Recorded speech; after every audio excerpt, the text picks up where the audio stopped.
What's going on, everyone? Welcome to another edition of 100 Yards Football Sports Talk Radio. I'm your host and producer for this afternoon show, Logan Landers, and join me today to talk about the NFL legendary head coach by the name of Bum Phillips. Of course, was well known in the Houston area with the Oilers back in the mid 70s, early 80s. Also had a brief stint with the New Orleans Saints as well for a couple of years. Helping me talk about him is a native of Texas, a guy who is there currently, actively, and a guy who I know very well from the Elite Sports and Entertainment Network, my buddy, Mr. Jason McMinn, Jay McLevin, whatever you want to call him. He is a sports-savvy guy, and he is here today to talk about Bum Phillips. Jay, how you doing, my friend? And give us your thoughts on Bum Phillips, the tremendous and also very well-dressed head coach.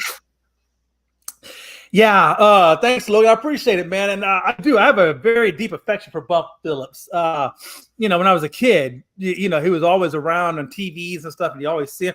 And he does have a very flamboyant way of dressing. And I don't know how this man lived in Houston with a wool jacket like that. That's like 89, 90, 100 degrees out. Whatever. Bum, you were the man. I don't know how you did it, but if you can wear it. He did it. He did it. He looked good doing it. He did. He made it look good. But here's some things you don't know about Bum.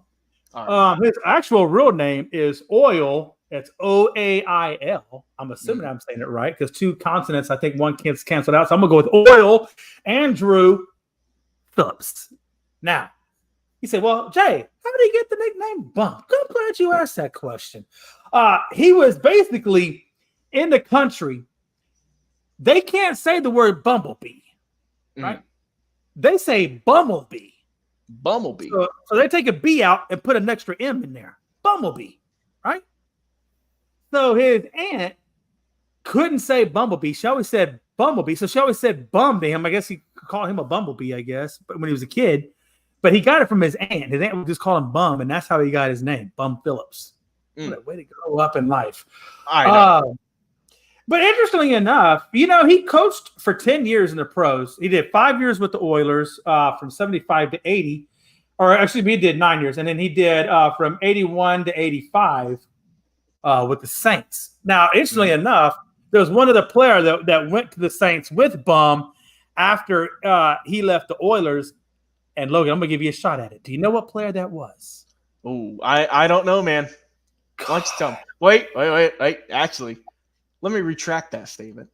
Because we just did a video on this man the other week, Jay, I believe. I'm just saying. I don't know how you can forget. Are we talking about the absolute power back known across the league, across the world?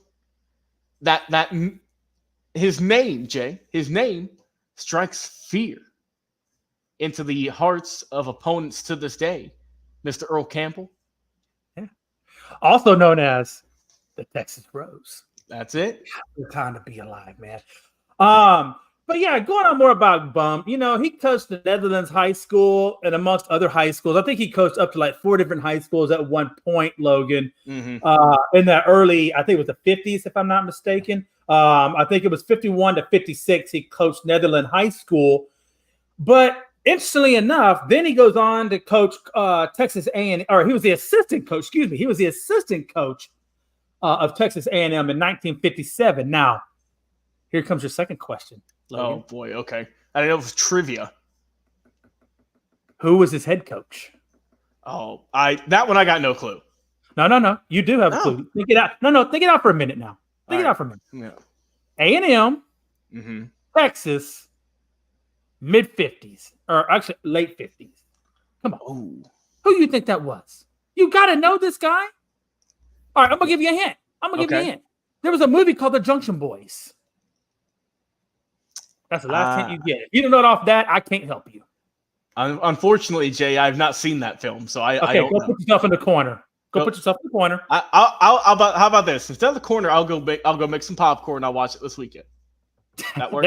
Okay, yes. All right. Watch the Junction Boys this weekend. All right. But, okay, to get on with the guy's name, go ahead. Paul Bear Bryant. Paul Bear Bryant. Now, you got to imagine he learned a lot under Paul Bear. Oh, yeah. At his days at A&M with the Junction Boys. You got to imagine he learned a lot. And of course, then he goes on from A&M and he goes in to other high schools, a couple of the colleges, and then finally, he settles into the coaching realms on the pro level in 75. So basically, for 51 to 75, it was everything college and high school related coaching. And then, of course, in 75, then he becomes the head coach. His record was 82 and 77, Logan. He had a 5.16 average in the pros, postseason 4-3. But let me tell you something. Let me tell you something about life. Mm-hmm. You're going to go on there and you're going to see where it says his postseason record was 4-3. But that's a false statement. And it just became a false statement about 10 years ago, once they brought instant replay back in, or once they brought it into the game, they were able to go back and actually see that at the AFC finals. And Logan, I don't have the year on my brain, but it was in the AFC conference finals against the Pittsburgh Steelers. It's in the 70s when Billy White Shoes Johnson caught the touchdown pass in the end zone that ultimately got waved off and said he was out of bounds, which, by the way, if you don't know this, that's why you don't see NFL players wearing white cleats anymore. Because after what happened to Billy White Shoes Johnson and those white cleats and the fact that he got the touchdown taken away, which ultimately, had he had that touchdown counted, the Oilers would have gone to the Super Bowl. And Bum Phillips his record would actually reflect 5-2. Mm-hmm. And it is 5-2. Because when the NFL went back and reviewed it, they saw that he was not out of bounds, that he was actually in bounds. But you can't go back and correct the 150 years worth of history. But just so you know, he was 5-2, and Billy White Shoes Johnson was the controversial call that kept him from ultimately reaching the Super Bowl. Which who knows? I mean, Houston could have won the Super Bowl at that point. You never know. They had a really, really, really good team. But he's known for his, like I say, he's known for his cowboy hats. But here's an interesting thing, Logan. Bum Phillips would never ever wear a cowboy hat in a domed stadium because his mama said, "You don't wear you don't wear hats indoors because it ain't raining. There's no need to wear a hat." So every time he would go to a dome stadium, which is pretty much every home game and whatever was outside of that, he would have his cowboy hat on. And then that's how you knew he was inside or outside. Because if you didn't know, just look at his head. It'll tell you if he's inside or outside. That's how it was really interesting how that worked out. Sports, and the thing about it is, he had a lot of really crazy, funny quips that he would give reporters after games. And if you go to, matter of fact, Sports Illustrated did a whole Wikipedia page on Bum Phillip quotes. That's tremendous. I'm just telling you, you can go Google Bum Phillip Wikipedia, whatever, you'll find it. But I thought that was kind of interesting. And, he had this theory. Well, I'll give you one quote of his. He said, "I always thought I could coach. I just thought people were poor judges of good coaches." I just thought that was amazing. Okay. And I think that today. I think you can see in today's where people are really not exactly giving people their fair shakes, right? In the media. Last thing I want to point out about Bum Phillips, and then I'll turn it over to you, was, the guy, his son, obviously Wade Phillips, went on to coach and did a great, fantastic job as well. So that pedigree really does run deep in Bum Phillips. And unfortunately, he died in 2013, but I got to tell you, Logan, man, he was just a really great guy. Everybody respected him. Everybody loved him. Jovial, great coach, great respect from his players. And I don't know how much more you can ask, from your head coach. Yeah. I mean, when you think of Bum Phillips, I mean, along with him, Earl Campbell, that is the face of the Houston Oilers. You know what I mean? Yeah. The leader of the Love You Blue movement back then. I mean, like you said, always looking good. Hats on for the most part, outdoors, not indoors, as you just said. But just a really good coach. And, I mean, you summed it up great, man. He was someone who had really solid teams with Billy White Shoes Johnson and company.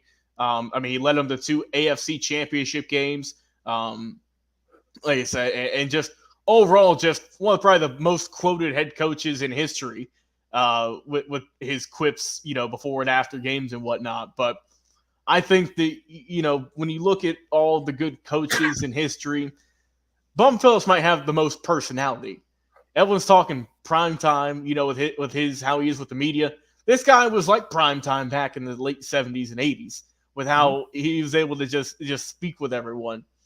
And I think it is fitting to, and I'll bring this up since you are a Cowboys fan, Jay. Another quote from Bum Phillips. He said, "The Dallas Cowboys may be America's team, but the Houston Oilers are Texas's team." Yep. You know, and there's a lot of truth in that. Up until the point where Bud Howard said, "Screw you, Houston," and took the team. It's just, you know, that was crazy. But you know, I think he was right there for a while. I mean, the Oilers, you know, Dallas country's Dallas country. But if you come down to Houston, they're gonna tell you that. But there were no bigger teams in Houston and Cowboys. But I might disagree with Bum on that one. Well, yeah, I don't agree with Bum on that one. Only because I mean they have Super Bowls, they have more accomplishments than the Oilers did, and obviously Bud took the Oilers out of here and gave us the Texans. So I mean, it almost seems like that's where it fell apart. Now would you pick the iconic Oilers uniforms over the Dallas ones though? You know what? Powder blue. You know what? I actually did love those freaking uniforms. Those were so beautiful. I just weren't they though. Whenever the Titans bring them out every so often, they look great. Oh man, bro! And then Houston, the University of Houston had a throwback last season. I think that looked very similar. It looked good. I know. Every now and then, I'll still see like a 1975 or 1976 pickup truck, and it'll be painted red, white, and blue in all the Oilers colors with all the trim and everything. And I mean, the whole truck is red, white, blue. I mean, it is the Oilers, and I've seen a couple of those in my lifetime. And it's interesting. You were not kidding, man. But it's been fun to talk about Bum Phillips, the coach he was, the character he was, and just reflect on this coaching legend. Help me out, of course, Jay McLovin. As always, been a pleasure. I've been your host and producer, everyone, Logan Landers. If you enjoyed this video, if you want to hear us talk about more Oilers history, more player history, whatnot. We are getting into the college football preview season here soon, so be on the watch out for that. But until next time, we'll talk to you again on another live episode.